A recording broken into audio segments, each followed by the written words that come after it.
बोलो माता रानी की जय। आइए हम पाठ आरंभ करने से पहले माता रानी से पहले क्षमा याचना करते हैं। परमेश्वर, मेरे द्वारा रात दिन सहस्त्रों अपराध होते हैं, यह मेरी दासी है। ऐसा समझकर मेरे उन अपराधों को तुम कृपा पूर्वक क्षमा करो। परमेश्वर, मैं आवाहन करना नहीं जानती, विसर्जन करना नहीं जानती तथा पूजा करने का ढंग भी नहीं जानती, क्षमा करो। देवी सुरेश्वर, मैंने जो मंत्रहीन, क्रियाहीन और भक्तिहीन पूजन किया है वह सब आपकी दया का पात्र हूँ। ऐसा चाहो, जैसा चाहो वैसा करो। देवी परमेश्वरी, अज्ञान से, भूल से अथवा बुद्धि भ्रांत होने के कारण मैंने जो न्यूनता या अधिकता कर दी हो वह सब क्षमा करो और प्रसन्न हो। सच्चिदानंद स्वरूपा परमेश्वर, जगत माता कामेश्वरी, तुम प्रेम पूर्वक मेरी यह पूजा स्वीकार करो और मुझ पर प्रसन्न हो। बोलो माता रानी की जय। जय। माता रानी की जय। ओम नमः चंडिकाय नमः। अथ श्री दुर्गा सप्तशती भाषा। पहला अध्याय। महर्षि ऋषि का राजा सुरथ और समाधि को देवी की महिमा बताना। महर्षि मार्कंडेय जी बोले, सूर्य के पुत्र शावड़ी की उत्पत्ति की कथा विस्तार पूर्वक कहता हूँ, सुनो। शावड़ी महामाया की कृपा से जिस प्रकार मनवंतर के स्वामी हुए उसका हाल भी सुनो। पहले स्वरोचिस नामक मनवंतर में चैत्र वंशी सूरत नाम के एक राजा थे। सारी पृथ्वी पर उनका राज्य था। वह प्रजा को अपने पुत्र के समान मानते थे, तो भी कोला विध्वंसी राजा उनके शत्रु बन गए। दुष्टों को दंड देने वाले राजा सूरत की उनके साथ लड़ाई हुई। कोला विध्वंसियों के संख्या में कम होने पर भी राजा सूरत युद्ध में हार गए।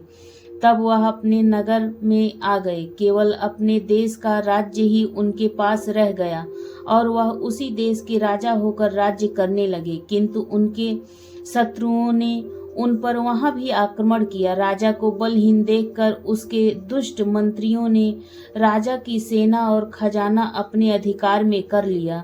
राजा सूरत अपने राज्य अधिकार को हारकर शिकार खेलने के बहाने घोड़े पर सवार होकर वहां से एक भयंकर वन की ओर चले गए। उस वन में उन्होंने महर्षि मेधा का आश्रम देखा। वहां मेधा महर्षि अपने शिष्यों तथा मुनियों से सुशोभित बैठे हुए थे और वहां कितने ही हिंसक जीव परम शांति भाव से रहते थे। राजा सूरत ने महर्षि मेधा को प्रणाम किया और महर्षि ने भी उनका उचित सत्कार किया। राजा सूरत महर्षि के आश्रम में कुछ समय तक ठहरे। अपने नगर की ममता के आकर्षण से राजा अपने मन में सोचने लगे, पूर्व काल में पूर्वजों ने जिस नगर का पालन किया था वह आज मेरे हाथ से निकल गया। मेरे दुष्ट एवं दुरात्मा मंत्री मेरे नगर की अब धर्म से रक्षा कर रहे होंगे या नहीं। मेरा प्रधान हाथी, जो कि सदा मद की वर्षा करने वाला और शूरवीर था, मेरे बैरियों के बस में होकर न जाने क्या दुख भोग रहा होगा। मेरे आज्ञाकारी नौकर, जो मेरी कृपा से धन और भोजन पाने से सदैव सुखी रहते थे और मेरे पीछे पीछे चलते थे, वह अब निश्चय ही दुष्ट राजाओं का अनुसरण करते होंगे तथा मेरे दुष्ट एवं दुरात्मा मंत्रियों द्वारा व्यर्थ ही धन को व्यय करने से संचित किया हुआ मेरा खजाना एक दिन अवश्य खाली हो जाएगा। इस प्रकार की बहुत सी बातें सोचता हुआ राजा निरंतर दुखी रहने लगा। एक दिन राजा सूरत ने महर्षि मेधा के आश्रम से निकलकर एक वैश्य को देखा। राजा ने उससे पूछा, भाई तुम कौन हो? यहाँ तुम्हारे आने का क्या कारण है और तुम मुझे शोकग्रस्त अनमने से दिखाई देते हो? इसका क्या कारण है? राजा के यह नम्र वचन सुन वैश्य ने महाराज सूरत को प्रणाम करके कहा। वैश्य बोला, राजन, मेरा नाम समाधि है। मैं धनियों के कुल में उत्पन्न एक वैश्य हूँ। मेरे दुष्ट स्त्री पुत्रादिकों ने लोभ से मेरा सब धन छीन लिया है और मुझे घर से निकाल दिया है। मैं इस तरह से दुखी होकर इस वन में चला आया हूँ और यहाँ रहता हुआ मैं इस बात को भी नहीं जानता कि अब घर में इस समय सब कुशल है या नहीं। यहाँ मैं अपने परिवार का आचरण संबंधी कोई समाचार भी नहीं पा सकता कि वह घर में इस समय कुशल पूर्वक है या नहीं। मैं अपने पुत्रों के संबंध में यह भी नहीं जानता कि वह सदाचारी हैं या दुराचार में फंसे हुए हैं। राजा बोले, जिस धन के लोभी स्त्री पुत्रों ने तुम्हें घर से निकाल दिया, फिर भी तुम्हारा चित्त उनसे क्यों प्रेम करता है? वैश्य ने कहा, मेरे विषय में आपका ऐसा कहना ठीक है, किंतु मेरा मन इतना कठोर नहीं है। यद्यपि उन्होंने धन के लोभ में पड़कर पितृ स्नेह को त्याग कर मुझे घर से निकाल दिया है, तो भी मेरे मन में उनके लिए कठोरता नहीं आती। हे महामते, मेरा मन फिर भी उनमें क्यों फंस रहा है, इस बात को जानता हुआ भी मैं नहीं जान रहा। मेरा चित्त उनके लिए दुखी है। मैं उनके लिए लंबी लंबी सांसें ले रहा हूँ। उन दो लोगों में प्रेम नाम को नहीं है, फिर भी मेरे निःस्नेहियों के लिए मेरा हृदय कठोर नहीं होता। महर्षि मार्कंडेय जी ने कहा, हे ब्राह्मण, इसके पश्चात महाराज सुरथ और वह वैश्य दोनों महर्षि मेधा के समीप गए और उनके साथ यथा योग्य न्याय संभाषण करके दोनों ने वार्ता आरंभ की। राजा बोले, हे भगवान, मैं आपसे एक बात पूछना चाहता हूँ, सो आप कृपा करके मुझे बताइए। मेरा मन मेरे अधीन नहीं है, इससे मैं बहुत दुखी हूँ। राज्य धनादि की चिंता अभी तक मुझे बनी हुई है और मेरी यह ममता अज्ञानियों की तरह बढ़ती ही जा रही है। और यह समाधि नामक वैश्य भी अपने घर से अपमानित होकर आया है। इसके स्वजनों ने भी इसे त्याग दिया है। स्वजनों से त्यागा हुआ भी यह उनसे हार्दिक प्रेम रखता है। इस तरह हम दोनों ही दुखी हैं। हे महाभाग, उन लोगों के अवगुणों को देखकर भी हम दोनों के मन में उनके लिए ममता जनित आकर्षण उत्पन्न हो रहा है। हमारे ज्ञान रहते हुए भी ऐसा क्यों है? अज्ञानी मनुष्यों की तरह हम दोनों में यह मूर्खता क्यों है? महर्षि मेधा ने कहा, विषम मार्ग का ज्ञान सब जंतुओं को है। सबों के लिए विषय पृथक पृथक होते हैं। कुछ प्राणी दिन में नहीं देखते और कुछ रात को, परंतु कोई जीव ऐसे हैं जो दिन तथा रात दोनों में देख सकते हैं। यह सत्य है कि मनुष्यों में ज्ञान प्रधान है, किंतु केवल मनुष्य ही ज्ञानी नहीं होता। पशु पक्षी आदि भी ज्ञान रखते हैं। जैसे यह पशु पक्षी ज्ञानी है, वैसे ही मनुष्यों का ज्ञान है। जो ज्ञान मनुष्यों में है, वैसे ही पशु पक्षियों में है, तथा अन्य बातें भी दोनों में एक जैसी पाई जाती हैं। ज्ञान होने पर भी इन पक्षियों की ओर देखो कि अपने भूख से पीड़ित बच्चे की चोंच में कितने प्रेम से अन्न के दाने डालते हैं। हे राजन, ऐसा ही प्रेम मनुष्यों में अपनी संतान के प्रति पाया जाता है। लोभ के कारण अपने उपकार का बदला पाने के लिए मनुष्य पुत्रों की इच्छा करते हैं और इस प्रकार मोह के गड्ढे में गिरा करते हैं। भगवान श्री हरि की जो माया है, उसी से यह संसार मोहित हो रहा है।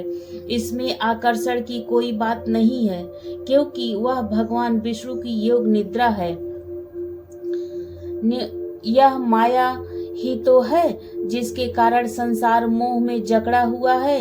यही महामाया भगवती देवी ज्ञानियों के चित्त को बलपूर्वक खींचकर मोह में डाल देती हैं और उसी के कारण संपूर्ण जगत की उत्पत्ति होती है। यही भगवती देवी प्रसन्न होकर मनुष्य को मुक्ति प्रदान करती है। यही संसार के बंधन का कारण है तथा संपूर्ण ईश्वरों की भी स्वामिनी है।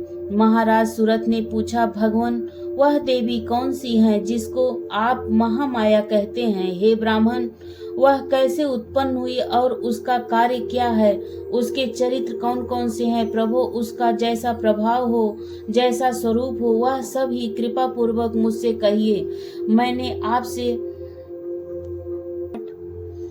मैं आपसे सुनना चाहता हूँ। महर्षि मेधा बोले, राजन, वह देवी तो नित्य स्वरूपा है जिसके द्वारा यह संसार रचा गया है। तब भी उसकी उत्पत्ति अनेक प्रकार से होती है। वह सब आप मुझसे सुनो। वह देवताओं का कार्य सिद्ध करने के लिए प्रकट होती हैं। उस समय वह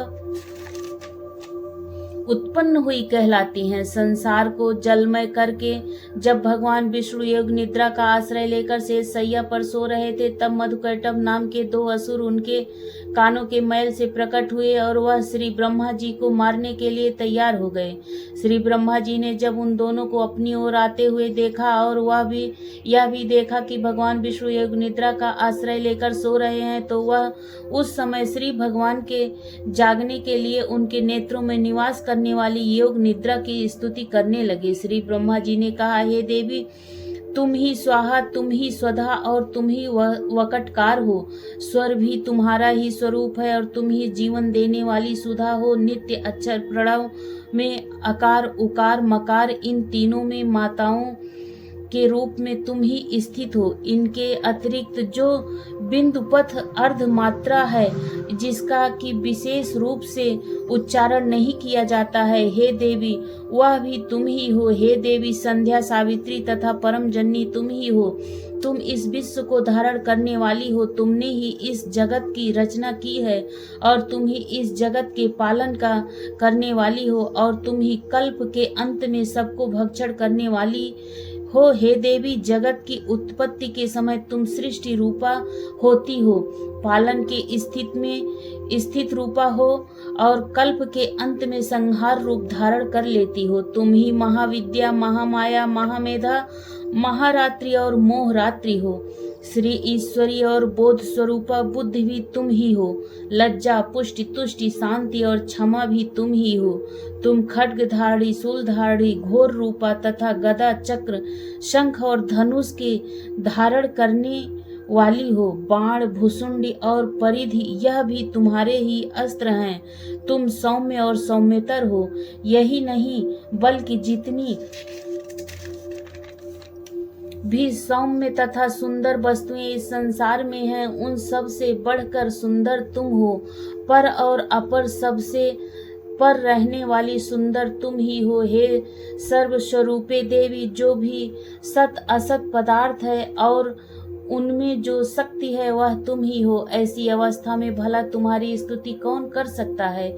इस संसार की सृष्टि, पालन और संहार करने वाले जो भगवान हैं, उनको भी जब तुमने निद्रा के वशीभूत कर दिया है, तो फिर तुम्हारी स्तुति कौन कर सकता है। मुझे भगवान विष्णु तथा भगवान शंकर को शरीर धारण कराने वाली तुम ही हो। तुम्हारी स्तुति करने की शक्ति किसमें है। हे देवी, तुम तो अपने इन उदार प्रभावों के कारण ही प्रशंसनीय हो। मधु और कैटभ जो भयंकर असुर हैं, इन्हें मोह में डाल दो और श्री हरि भगवान विष्णु को भी जल्दी जगा दो और इनको मार डालने की बुद्धि भी उत्पन्न कर दो। महर्षि मेधा बोले, हे राजन, जब श्री ब्रह्मा जी ने देवी से इस प्रकार स्तुति करके भगवान को जगाने तथा मधु और कैटभ को मारने के लिए कहा, तो भगवान श्री विष्णु के नेत्र, मुख, नासिका, बाहु, हृदय और वक्षस्थल से निकल श्री ब्रह्मा जी के सामने खड़ी हो गई। उनका ऐसा करना था कि भगवान श्री हरि तुरंत जाग उठे और दोनों असुरों को देखा, जो कि अत्यंत बलवान तथा पराक्रमी थे और मारे क्रोध के जिनके नेत्र लाल हो रहे थे और जो ब्रह्मा जी को वध करने के लिए तैयार थे। तब क्रुद्ध हो उन दोनों दुरात्मा असुरों के साथ भगवान श्री हरि पूरे 5000 वर्ष तक लड़ते रहे।